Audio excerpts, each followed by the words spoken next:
आपण जळगाव शहर महापालिकेच्या वतीने ग्रीन सिटी फाउंडेशन, हिरवांकूर फाउंडेशन आणि नूतन मराठा महाविद्यालय यांच्या संयुक्त विद्यमानाने हिरवांकूर ग्रीन सिटी पर्यावरण महोत्सव 2026 याचं आयोजन इथे करण्यात आलं आहे जळगावला. आणि त्याबद्दल त्या महोत्सवाची एक माहिती देण्यासाठी आज आमची सर्व टीम इथे तुमच्यासमोर उपस्थित झालेली आहे.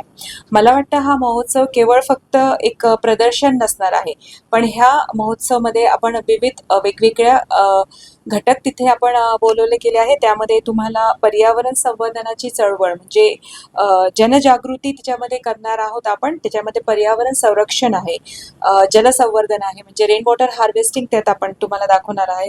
जैवविविधता तिच्यात आहे, प्लॅस्टिक मुक्त जीवनशैली म्हणजे आपण प्लॅस्टिक ला अवॉइड करू काय आपण दुसरं जीवनशैली आपण त्याच्यात घेऊ शकतो ते त्याच्यात दाखवणार आहे. व शाश्वत विकासाचे संदेश समाजातील प्रत्येक घटकापर्यंत पोहोचण्यासाठी ह्या महोत्सवाचं आयोजन आम्ही सर्वांनी इथे केलं गेलं आहे. तुम्ही बघितलं असेल आता जसं वाणी सरांनी सांगितलं की ते गेल्या काही वर्षांपासून जळगावमध्ये पर्यावरणाला खूप मोठं काम ते करत आहेत. त्यांनी वृक्षाची लागवड फक्त लागवडच नाही केलं, पण त्याचं संगोपन करून खूप वृक्षही इथे जळगावमध्ये वाढवलेले आहेत. आणि सरांचं जसं निसर्ग अद्भुत किमया हे पुस्तकही त्यांनी प्रकाशित केलेलं आहे. आणि मी महापौर म्हणून जेव्हापासून महापौर झालेले आहे, माझं हे एकच उपक्रम आहे की जळगावला आपण कसं क्लीन कव्हरेज जास्त वाढवू शकूया किंवा साफ क्लीन जळगाव म्हणजे स्वच्छ जळगाव आपण कसं करू शकूया. त्यामुळे आम्ही सर्व एकत्र इथे आज आलेलो आहोत आणि ह्या महोत्सवाचं आम्ही आयोजन इथे केलेलं आहे. तर हे महोत्सव जे आहे ते याचं उद्घाटन 12 ऑगस्ट 2026 रोजी होणार आहे.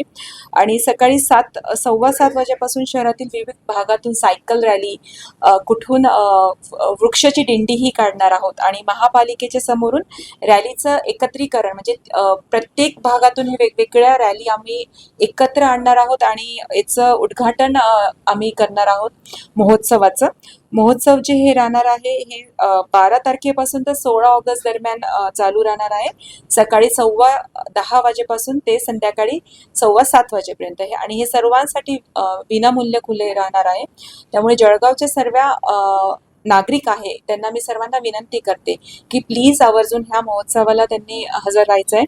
आणि फक्त नागरिकतच नाही तर मला वाटतं जळगाव शहरातील सर्व नागरिक, विद्यार्थिनी, शिक्षक, पर्यावरणप्रेमी संस्था किंवा सामाजिक संघटना आणि विशेषतः मला वाटतं की प्रत्येक घरापर्यंत पोहोचवण्यासाठी आज हे तुम्हाला बोलवलं आहे की प्लीज हे जे आमचा महोत्सव आहे हे प्रत्येक घरापर्यंत पोहोचला गेला पाहिजे आणि सर्वांनी तिथे येऊन ह्या महोत्सवाला भेट दिली गेली पाहिजे. त्यामुळे सर्वांना आज तुम्हाला इथे बोलवून ही माहिती आम्ही देत आहोत.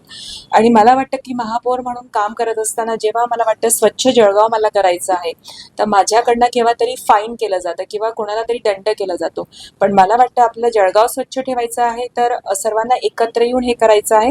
त्यामुळे मला फाईन हे करावं लागत आहे. पण मला वाटतं की आपण सर्व एकत्र आलो आणि सर्वांनी इंडिव्हिज्युअली ठरवलं म्हणजे प्रत्येक पीपल कॉन्ट्रीब्युशन ठरवलं की प्रत्येक मला काहीतरी कॉन्ट्रीब्यूट करायचं आहे. तर हे खूप सहज सोप्या रीत्याने होईल की आपलं इंदोर कसं आज प्रथम क्रमांकावर आहे. मला वाटतं इंदोर हे लोकसहभागामुळे प्रथम क्रमांकावर आहे. मला वाटतं जळगावचे नागरिक एकत्रित आले आणि त्यांनी समजलं की ही आपली जबाबदारी आहे आणि